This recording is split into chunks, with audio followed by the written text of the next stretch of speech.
ഈശോ മിശിഹായിക്ക് സ്തുതിയായിരിക്കട്ടെ. ഈശോയിൽ ഏറ്റവും സ്നേഹിക്കപ്പെടുന്ന പ്രിയമുള്ള സഹോദരി സഹോദരന്മാരെ, സങ്കീർത്തനങ്ങളുടെ പുസ്തകം 47 അധ്യായം 6 തിരുവചനം ഇങ്ങനെ പറയുകയാണ്: ദൈവത്തെ പാടി പുകഴ്ത്തുവിൻ, സ്തോത്രങ്ങൾ ആലപിക്കുവിൻ, നമ്മുടെ രാജാവിന് സ്തുതികൾ ഉതിർക്കുവിൻ, കീർത്തനങ്ങൾ ആലപിക്കുവിൻ. യൂദത്തിന്റെ പുസ്തകം 16 അധ്യായം 1 തിരുവചനത്തിൽ, എന്റെ ദൈവത്തിന് തമ്പുരുമീട്ടി ഒരു ഗാനം ആരംഭിക്കുവിൻ, എന്റെ നാഥന് കൈത്താളം കൊട്ടി ഒരു നവകീർത്തനം ആലപിക്കുവിൻ. അവിടുത്തെ പുകഴ്ത്തുവിൻ, അവിടുത്തെ നാമം വിളിച്ചപേക്ഷിക്കുവിൻ.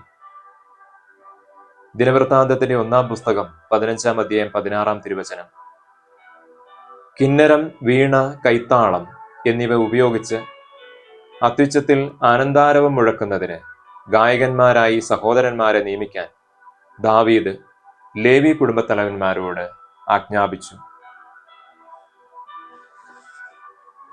ഈശോയിൽ ഏറ്റവും സ്നേഹം നിറഞ്ഞവരെ,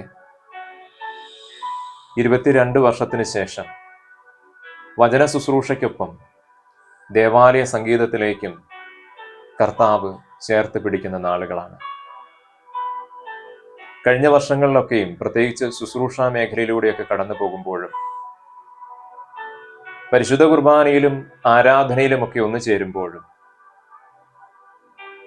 കർത്താവ് മനസ്സിലേക്ക് തന്നിരുന്ന ചില ചിന്തകൾ, ഒരു ഗായക സംഘത്തിന് എങ്ങനെയാണ് ശുശ്രൂഷ ചെയ്യുവാൻ ദൈവം അവസരമൊരുക്കുന്നത് എന്നുള്ള ചിന്തകൾ, ആ ഒരു ചിന്തകൾ പ്രത്യേകിച്ച് ഗായക സംഘത്തിലേക്ക് വീണ്ടും അവസരം ലഭിക്കുമ്പോൾ പ്രിയമുള്ള സഹോദരങ്ങളിലേക്ക് പങ്കുവെക്കുവാനായിട്ട് ഈ നിമിഷങ്ങൾ ആഗ്രഹിക്കുകയാണ്. ജ്ഞാനത്തിന്റെ പുസ്തകം 6 അധ്യായം 10 തിരുവചനം ഇങ്ങനെ പറയുന്നു: വിശുദ്ധമായവ വിശുദ്ധിയോടെ ചെയ്യുന്നവർ വിശുദ്ധരായിത്തീരും. ദേവാലയ സംഗീതം എന്ന് പറയുന്നത് ഏറ്റവും വലിയൊരു ശുശ്രൂഷയാണ്. ദേവാലയ സംഗീതം, ആ ഒരു ശുശ്രൂഷയിൽ ഒന്നു ചേരുന്നവർ ഏറ്റവും വിശുദ്ധിയോടുകൂടി ആയിരിക്കണം ആ ശുശ്രൂഷ ചെയ്യേണ്ടത് എന്ന് വചനം തന്നെ നമുക്ക് പറഞ്ഞു തരികയാണ്. ഇസ്രയേലിന്റെ സ്തുതിയുടെ സിംഹാസനത്തിലിരിക്കുന്ന ദൈവം, ആ ദൈവത്തെ സ്തുതിച്ച് ആരാധിക്കുന്നതിന് വേണ്ടിയാണ് ദൈവമായ കർത്താവ് സർവചരാചരത്തെയും പ്രത്യേകമായി മനുഷ്യനെയും സൃഷ്ടിച്ച് ഈ ഭൂമിയിലേക്ക് അയച്ചിരിക്കുന്നത്. ദൈവാരാധനയ്ക്കായി അയച്ചിരിക്കുന്ന ദൈവജനത്തെ പ്രത്യേകമായി തിരഞ്ഞെടുക്കപ്പെട്ടവർ നയിക്കുന്നതിന് വേണ്ടിയാണ് ഗായക സംഘം നിയോഗിക്കപ്പെട്ടിരിക്കുന്നത്. ഗായക സംഘം എന്ന ആ ഗണം, തിരഞ്ഞെടുക്കപ്പെട്ട സഹോദരങ്ങൾ മാലാഖമാരുടെ പ്രതീകമാണ്. മാലാഖമാരോടൊപ്പം ദൈവത്തെ പരിശുദ്ധ കുർബാനയിലും ആരാധനയിലും സ്തുതിച്ചാരാധിക്കുന്ന പ്രത്യേകമാമിതം തിരഞ്ഞെടുക്കപ്പെട്ട ഒരു സമൂഹം. പലപ്പോഴും പരിശുദ്ധ കുർബാനകളിലും ആരാധനകളിലും ഒക്കെ പങ്കെടുക്കുമ്പോൾ ദൈവജനത്തെ നയിക്കേണ്ട ഗായക സംഘത്തിനൊപ്പം എത്തിച്ചേരുവാൻ, അവരുടെ പാട്ടുകളോടൊപ്പം പാടാൻ കഴിയാതെ വരുന്ന പല സാഹചര്യങ്ങളും കടന്നു വരുന്നുണ്ട്. പലപ്പോഴും ഈ ഗായക സംഘത്തിന്റെ മേഖലകള് കഴിവ് പ്രകടിപ്പിക്കാനൊക്കെയായി മാറുമ്പോൾ ഈശോയിൽ സ്നേഹം നിറഞ്ഞവരെ, ദൈവജനത്തിന് ആരാധിക്കാൻ സാധിക്കാതെ വരികയാണ്.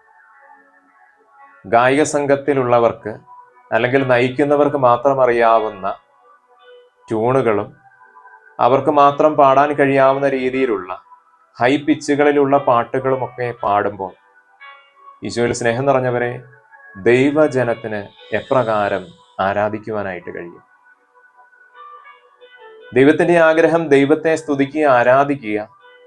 ഗായക സംഘത്തിന്റെ പ്രധാനമായിട്ടുള്ള ഉദ്ദേശം, അതിന്റെ ലക്ഷ്യം, ദൈവം തിരഞ്ഞെടുത്തതിന്റെ പ്രത്യേകമായിട്ടുള്ള കാരണം ദൈവജനത്തെ സഹായിക്കുക, ദൈവജനത്തെ നയിക്കുക എന്നതാണ്. പക്ഷേ പലപ്പോഴും ഈ ഒരു അവസ്ഥയ്ക്ക് കോട്ടം സംഭവിക്കുന്നത് കാണുമ്പോൾ സങ്കടം തോന്നാറുണ്ട്.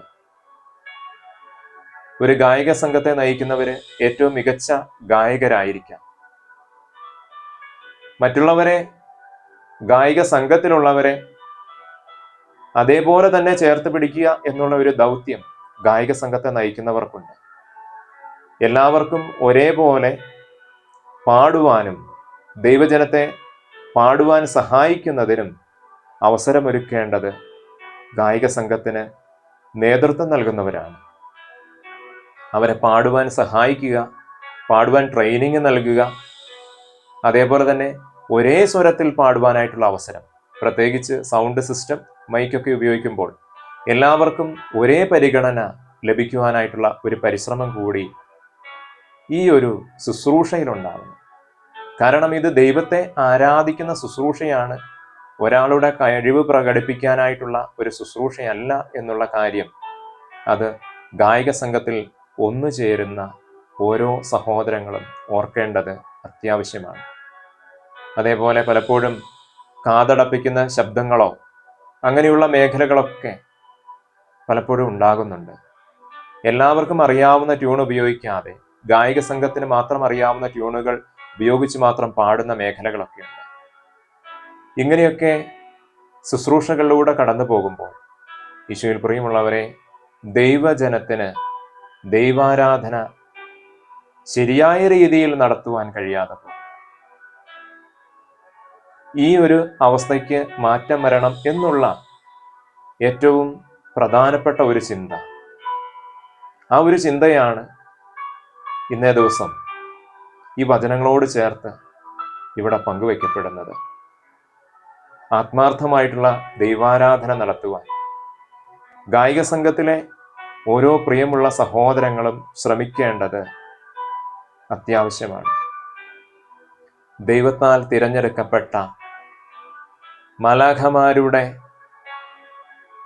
ഒപ്പം നിന്ന് ദൈവത്തെ ആരാധിക്കുന്ന ഗായക സംഘം എന്ന പ്രിയ സഹോദരങ്ങളെ,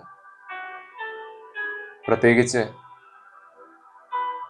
ഗായിക സംഘത്തിലല്ലാതിരുന്ന നാളുകളിൽ ദൈവജനത്തോടൊപ്പം ആരാധിക്കുമ്പോൾ ഇങ്ങനെയുള്ള പ്രതിസന്ധികൾ കാണുകയും അത് അനുഭവിക്കുകയും ചെയ്തിട്ടുള്ളത് കൊണ്ട് ഗായിക സംഘത്തിലുള്ള എല്ലാ പ്രിയമുള്ള സഹോദരങ്ങളും ഈ ഒരു ചിന്തയിലേക്ക് കടന്നു വന്നുകൊണ്ട് ദൈവത്താൽ പ്രത്യേകം തിരഞ്ഞെടുക്കപ്പെട്ട ദൈവാരാധനയ്ക്ക് ദൈവജനത്തെ നയിക്കുന്ന ഒരാളാണ് ഞാനെന്ന ബോധ്യത്തോടെ ഇനിയുള്ള നാളുകളിൽ ശുശ്രൂഷ ചെയ്യാൻ ഇടയാക്കണമെന്ന് പ്രത്യേകമായിട്ട് ഈ നിമിഷങ്ങളിൽ അപേക്ഷിക്കുകയാണ്. കാരണം ദൈവം പ്രത്യേകം തിരഞ്ഞെടുത്തതാണ്. ദിനവൃത്താന്തത്തിന്റെ പുസ്തകത്തിൽ ദാവീദ് രാജാവ് ലേവി ഗോത്രത്തലവന്മാരോട് പറഞ്ഞ് ദൈവജനത്തെ ആരാധിക്കുവാനായിട്ടുള്ള ആളുകളെ തിരഞ്ഞെടുക്കുന്നുണ്ട്. അങ്ങനെ പ്രത്യേകം തിരഞ്ഞെടുക്കപ്പെട്ട ഓരോ സഹോദരന്മാരും സഹോദരിമാരുമാണ് ഗായിക സംഘത്തിലുള്ള പ്രിയമുള്ള മക്കള്. 1 ദിനവൃത്താന്തം 23:30 പറയുന്നു, പ്രഭാതത്തിലും പ്രദോഷത്തിലും കർത്താവിനെ പാടി സ്തുതിക്കണം. സങ്കീർത്തനങ്ങൾ 30:4 പറയുന്നു, കർത്താവിന്റെ വിശുദ്ധരെ അവിടുത്തെ പാടി പുകഴ്ത്തുവിൻ, അവിടുത്തെ പരിശുദ്ധ നാമത്തിന് കൃതജ്ഞത അർപ്പിക്കുവിൻ. കർത്താവിന്റെ വിശുദ്ധരാണ്, കർത്താവിനാൽ പ്രത്യേകമാംവിധം തിരഞ്ഞെടുക്കപ്പെട്ടവരാണ് ഗായിക സംഘത്തിലെ ഓരോ പ്രിയപ്പെട്ട മക്കളെന്നും എല്ലാ ഗായിക സംഘം അംഗങ്ങളുടെയും ഓർമ്മയിൽ ഉണ്ടാകട്ടെ. ഏറ്റവും തീഷ്ണതയോടെ, ഏറ്റവും വിശുദ്ധിയോടെ ഇസ്രായേലിന്റെ സ്തുതിയുടെ സിംഹാസനത്തിലിരിക്കുന്ന ദൈവത്തെ നമുക്ക് ആരാധിക്കാം, ഈശോയോടൊപ്പം ചേർന്നിരിക്കാം. ഈശോ എല്ലാവരെയും സമൃദ്ധമായിട്ട് അനുഗ്രഹിക്കട്ടെ. ആമേൻ.